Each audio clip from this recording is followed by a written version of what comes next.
Good day, guys. Welcome back to my channel. I hope you're all doing great today. Today, I will be sharing with you how we filled out the form I-864 Affidavit of Support. My husband is the petitioner or sponsor, so he filled out this form for me. I filed for adjustment of status and I included this form as one of the important documents for the application. After 6 months, I was approved as a permanent resident here in the US. I got my green card in a week after approval. And that's just a disclaimer, I'm not a lawyer or a professional in this field or topic. I am here to share with you my personal experience and a little bit of research when we were filling out the form. And I will be speaking English in this video since this topic is intended for both the petitioner, most especially, who is the principal sponsor, and the beneficiary, who is the principal immigrant applying for adjustment of status, who was me. So just so you know, me and my husband used this old edition, expired year 2023, because it was the available form and it was the most updated form at that time, and it had 10 pages. But don't worry, I will be using the most updated form this time so we could follow each other. So this most updated form, this edition expires January 31, 2026. Somehow the contents are just the same with the old form that we used. So yeah, where to download the form? If you're asking, then please download it from USCIS website. Even if you Google it, form I-864, please find the right website from that. And then sometimes they don't update the expiry date right away, but whatever is available on the website, then that is what you will be using. So let's start. Start here, type or print in black ink. So whatever boxes that you were not able to fill out, then you can fill it out later using a black ball pen. And right here, part 1, basis for filing affidavit of support. Start here, I indicate your name as the sponsor. So this is generally intended for the petitioner, right? Or the principal sponsor. So put your name right here. Here is the name of my husband since he is the petitioner or primary sponsor or the principal sponsor. So I and your name.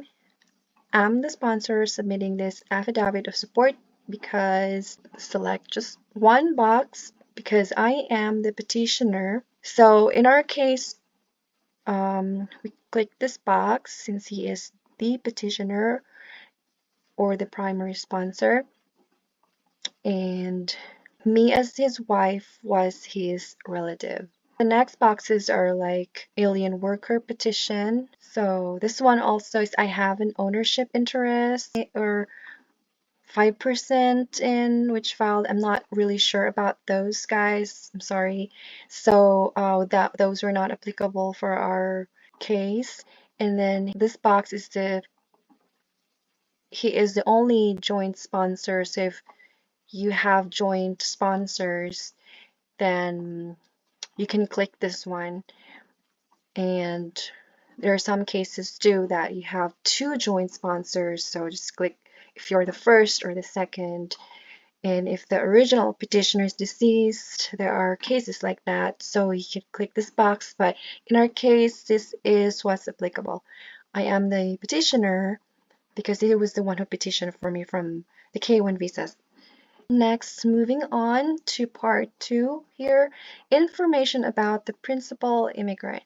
So just remember the word here, principal immigrant. This means that the person who is applying for the adjustment of status or applying for the immigrant, or let's say for me, I was applying for adjustment of status. So I should put my name here. That's why I put my name, the family name, given name, and the middle name. If you don't have the middle name, then or just leave it blank in there. And Next is the mailing address of the principal immigrant. Me and my husband live together now in the US, so I put the address, not my address in the Philippines, but my address here in the US. And in care of name, I put my husband's name in here. Yeah, actually, it was my husband who filled out this form. I was also there while he was filling out the form, so I would also know how. And then here, other information, country of citizenship or nationality. So I came from the Philippines and I'm a Filipino citizen. So he put here Philippines, and then my birth date right here, and then alien registration number. So he asked me what was this alien registration number. So in our case, or in my case, from the form I-797 or the Notice of Action 2, we're starting with letter A above the beneficiary name. That's the alien number. And then USCIS online account number, I didn't have that, so I just left it blank. And then the daytime telephone number. So this is my number here in the US. Page 2, moving on to part 3. So information about the immigrants you are sponsoring. I am sponsoring the principal immigrant named in part 2. So who was named in part 2? If we go back, this is the principal immigrant named in part 2. It's the beneficiary. We put here yes because he was sponsoring for me as named in part 2. And this box is I am sponsoring the following family members. So this is not applicable for us because this one is, I think, if you're sponsoring, if you're a permanent resident here or a citizen, and you are sponsoring for your kids or your parents in the Philippines or your sibling, and they also have another family members to come here with them. So within 6 months of the principal immigrant. So that was not applicable for us. This one, number 3, is I am sponsoring the following family members who are immigrating more than 6 months. So no, that's not applicable for us as well. So we just leave it blank right here because he was only sponsoring for me. This family member right here, I suppose these are family members. So let's say, for example, if he was sponsoring for his siblings and his siblings are bringing with him his kids under 18 years old. So that's where we should put their names in here, but I cannot expound or explain further about this topic because this was not applicable for us. So moving on to page 3, information about the immigrants you are sponsoring. So this is just a continuation. Number 29, enter the total number of immigrants you are sponsoring in this affidavit, which includes the principal immigrant listed in part 2. So do not count the principal immigrant if you are only sponsoring family members entering more than 6 months after the principal immigrant. So he was only sponsoring for me as his wife, who is applying for adjustment of status, and he put here 1 since I was the only one he is sponsoring. Part 4, information about you as the sponsor. So right here we will be filling out the information about the sponsor.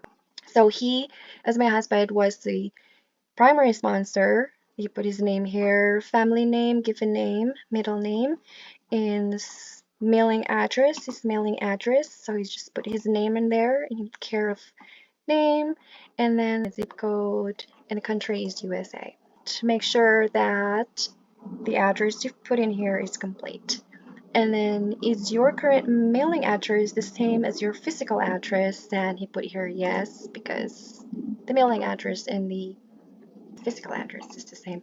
And then, so we just leave blank in here. And then other information, so this is the country of domicile. So here is USA, since he's a US citizen. And then birth, province of birth, and U.S. Social Security number. This is required.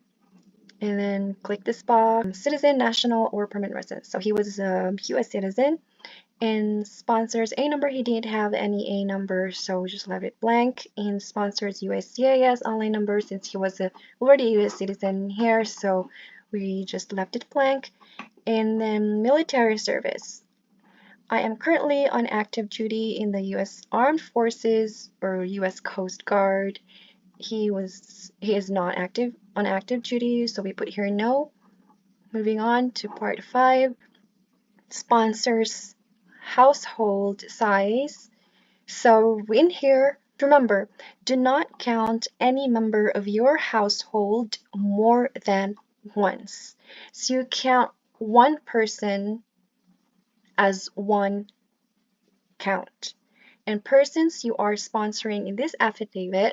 So right here, number 1, provide the number you entered in part 3. So what was in part 3 is the person that you are sponsoring.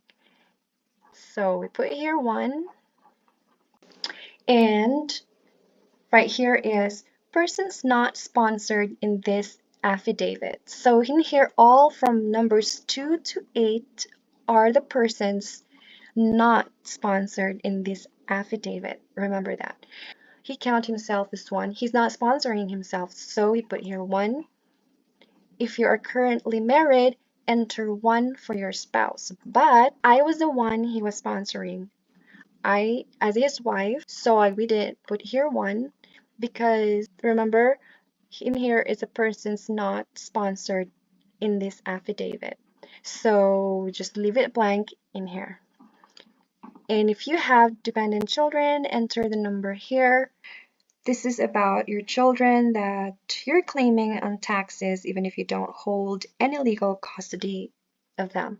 So I mentioned it to you that my husband has a son, and I think he didn't include it here because his son is partially dependent to him. And he is also partially dependent to his mom. But if you want to put your children in here, then you can put in here. I don't really know why he didn't put in here 1. Maybe because he is partially dependent to him. That's why.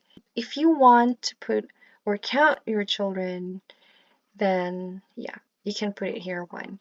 So number 5, if you have any other dependents, enter the number here. Dependents who live with you. So who live with the sponsor, right? But we don't have any other else living in our house or living with us together.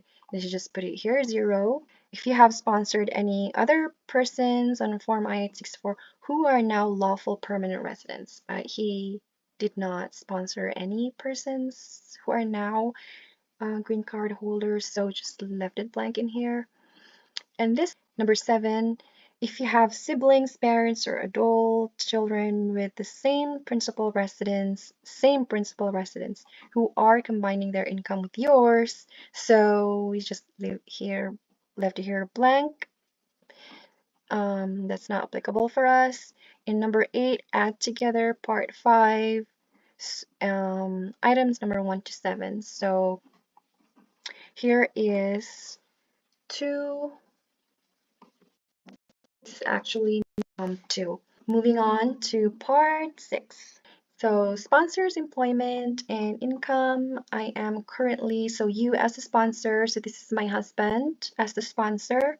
Click this box, employed, because my husband is still employed. Put here your job title or so you can put here your job as what are you in your job, and then the name of employer here. If you have 2 employers, then you can put 2 employers, employer 1 and employer 2, and self-employed.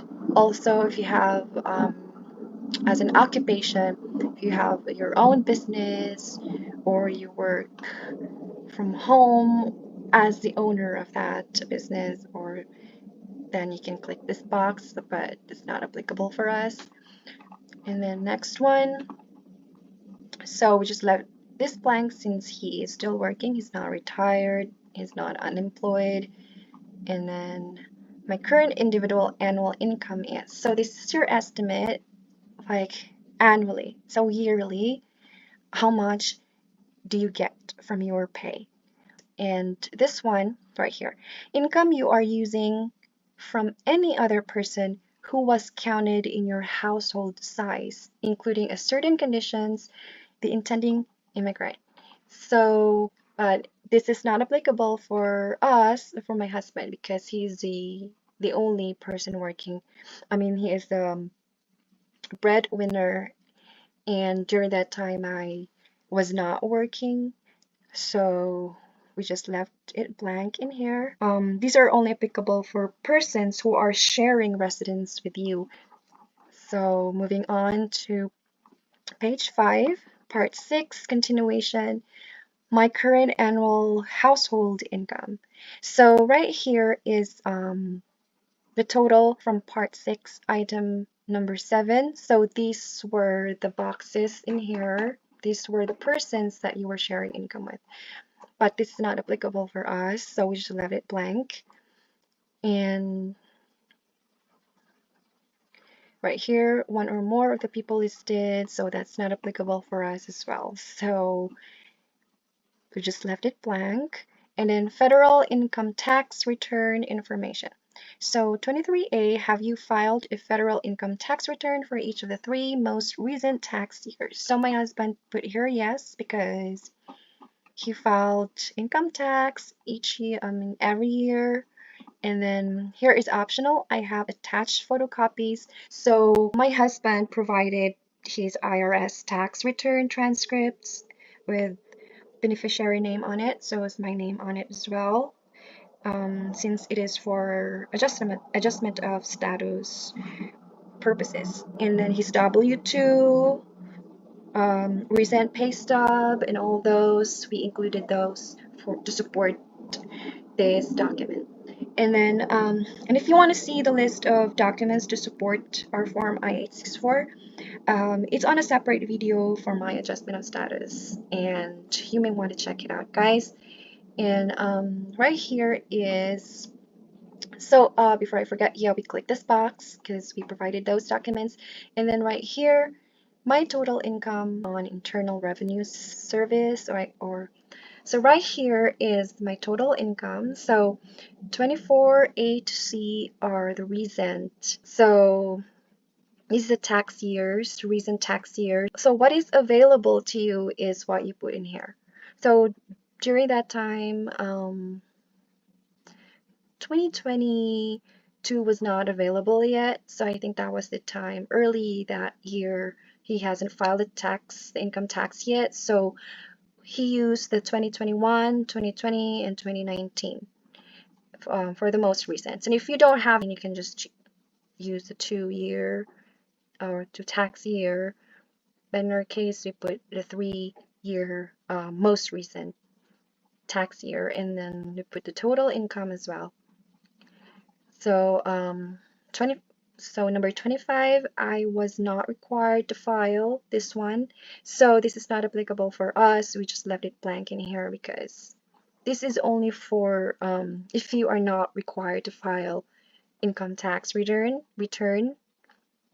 as your income, because it's below the IRS required level.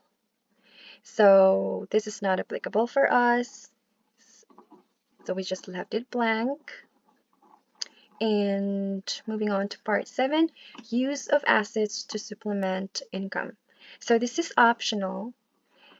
You have to read this. If your income or the total income of for you and your household from part 6, item numbers 20, this one, or 28 to 24C exceeds the federal poverty guidelines for your household size, then you are not required to complete this part 7. Skip to part 8. So that's why we left this blank in here. His income exceeded the federal poverty guidelines. So we just left all blank in here, and we proceeded to part 8. right here. So sponsors contract statement, contact information, declaration, certification, and signature. It's important to take time to read all of this since these are all important. The sponsor's contract. So it's like you are signing for the sponsorship the whole time that the beneficiary is a permanent resident, right? So that's in our case. And then the legal effect of my signing right here to support for the support of the intending immigrant. So right here. And then what if I do not fulfill my obligations? And continuation here. And then these obligations end. So right here, when will these obligations end? The person who becomes a lawful permanent resident, so let's say it's me, the one he is sponsoring. So when will these obligations end? When a person becomes a US citizen, when the person has worked or can receive credit for 40 quarters of coverage under the Social Security Act, no longer as lawful permanent resident status, and has departed the United States, and is subject to removal but applies for and obtains in removal proceedings a new grant of adjustment of status, blah, blah, blah, and dies. So divorce does not terminate your obligations under Form I-864. Let's proceed. Sponsor statement. Click this box saying that you as the sponsor can read and understand English, and I have read and understand every question and instruction in this affidavit and my answer to every question. If you have interpreter, click this box, but this is not applicable for us. We didn't have any prepared to. So the sponsor's contact information is important as well. Put your telephone number in here, you as a sponsor, and your email address. And then the sponsor's declaration and certification. Take time to read all of this. This is very important. This is the sponsor's signature. And put the date when you signed the form. So you print this form first and then do the signing before sending the document. And in part 9, interpreter's contact information. So these are all details of the interpreter. If you have the preparer, all the details or important information and the signature as well. In this part 11, additional information, if you may want to add, or if you want to add information from all of the parts on the form, if you didn't have any other space to write on, then you can add it here. Just put the name and the page and the part number where you want to add the information. So I think that's it. That's page 10 of 10. So a lot also is asking what is Form I-134 Affidavit of Support and what is Form I-864 Affidavit of Support. How come I have to use this I-864? So things like that. I think it's understandable that Form I-134, remember that's when you were applying, or if you are applying for a temporary visa. So in my case, it was a K1 visa, which is under the non-immigrant, let's say non-immigrant and sort of an immigrant, but when we were still applying for the K1 visa in the Philippines, then that would fall under the non-immigrant. So that's why we used the Form I-134 during that time. But when I got here in the US, and because I wanted to adjust my status after I got married here, I wanted to become a permanent resident, then I had to use the Form I-864, or my sponsor had to use the Form I-864 Affidavit of Support. So is a form, is like the Affidavit of Support is a promise to financially support a person applying for a temporary visa, just like tourist visa, K1 visa. And while the Form I-864 is a promise to financially support a person applying for an immigrant application or immigrant visa. So I hope that you understand what I was talking about, guys. So yeah, I think you can differentiate that. And that's it. It's done. I hope this video helped you filling out your form I-864 as well. I hope everything goes well in your adjustment of status application. Please like this video if you like it and subscribe for more videos relevant to your application. Thank you so much for all of your support. Thank you so much for being awesome, guys. God bless.